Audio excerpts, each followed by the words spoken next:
Hey yo, I like to talk to you niggas about some fuck shit. For real. You niggas is riding this Tekashi 6ix9ine wave. Basically, you trying to ride this nigga dick to YouTube views and Instagram followers and all this shit behind the drama that this man is facing. Capitalizing off a man's misery. Is that what we come to? I mean, for real. The man really is facing life. You know what I'm saying? You can say what you want to about the man, about he brought it on himself and all that. But you gonna capitalize off this shit? I'm talking about the niggas who now all of a sudden all they news feeds is about Tekashi going to jail. You know what I'm saying? When some of y'all were the same niggas that didn't even like that nigga. You didn't like his music or none of that shit. But you see a chance to get more views and all of those shit, man. I done seen so many Tekashi 6ix9ine videos on YouTube. It's like the most fucked up thing I ever seen in my life. Everybody got an opinion. But you really don't care. You just know it's some good clickbait. You know you are profiting off a man's misery. What the fuck are we turning ourselves into? I mean, seriously, what the fuck? This is what we do now. You know, we the society now that has come to a place where instead of helping a man get beat up on the road or helping a man possibly getting shot or beat with weapons and jumped by multiple people, instead of help, we pull out the camera. You know, I had a talk with my homeboy the other day, and I was telling him, like, you know, I'm in my upper 30s. I ain't gonna tell you my real name, cause ain't none of your motherfucking business. I'm just speaking facts. When we grew up, it was a such thing in the hood, such as an OG who would stop unnecessary bullshit. Like, nah, y'all niggas don't need to be fighting over that shit. Y'all niggas don't need to, you know what I'm saying, get into that. You know what I'm saying? Little nigga was respect. And sometimes we would fight, but sometimes we did. But now at the slightest chance of an altercation,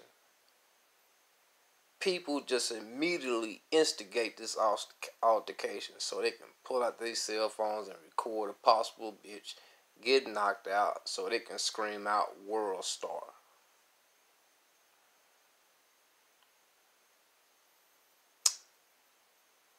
How do you sleep at night? I mean, I'm going to tell you the truth. One day my brother was at a bus stop. This is a true story. My brother was at a bus stop and terrible accident happened. This woman was, bus stop is like, concrete coverings and shit to shield people from the sun. And this woman was standing on the outside of the thing. And just so happened, some woman on this very busy highway jumped a curve because she was reading. The person driving was reading a text message while they were driving. So they weren't paying attention. So they jumped the curve, and the bus stop is very close to the curb. And it smashed this woman right against the brick wall that she was standing against. It was such a violent collision that immediately, like, her gut spilled out of her motherfucking stomach, and her leg literally tore off from her body and flew over by my brother. He was sitting there doing something, and it flew right beside him. And he took me a picture of this scene and he sent it to me. And my first thought was to, post it on Facebook, but I didn't want to post it as, just some clickbait. I wanted to post it with a message saying, don't text and drive because this is what can happen. You know what I'm saying? These are consequences of that. This is just happened in my neighborhood, South Florida to be exact. And I'm getting ready to post it, and I thought to myself, I'm just like everybody else that's pulling out their cell phone when people get killed and beat up and murdered and whatever on the street. Instead of helping, I am trying to. I know that by putting this post on Facebook or Instagram, or probably Instagram wouldn't show, but at the time Facebook would. I knew it would get likes, views, and shares. But I wanted the message to be heard. But I knew it would get a lot of likes and shares because it was possibly something that could have went viral just by the very nature of the photo. But I knew the message would have got kind of lost. But at the end of the day, I could not bring myself to post that image because I knew at the end of the day that was somebody's daughter, that was somebody's possibly sister, possibly somebody's aunt, somebody's mother, somebody's best friend, and they would have seen these images plastered all over the internet. As you know, the internet, it never goes away. And I didn't want to be the person who was gonna, in the mix of all this, get a likes and views and all of those.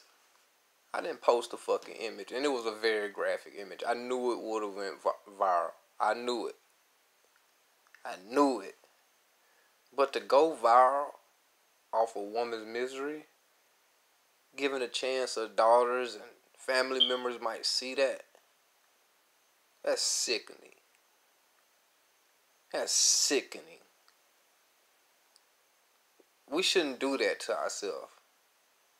We shouldn't do this as a society. Black, white, Mexican, Indian, Asian, wherever you come from. I love all people.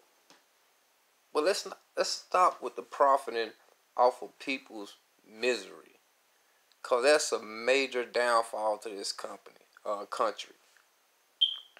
You start profiting off people's misery, guess what? It comes back around. People start profiting off your misery, and nobody is helping nobody. That's not the America I grew up in.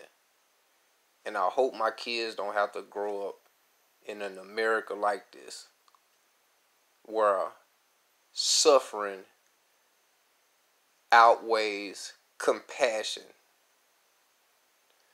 Because suffering will get you more views and likes and shares to boost your social media status and get more followers. If you participate in that, you're a sick individual. Stop profiting off people's misery. I'm out. Leave any comments below. For real.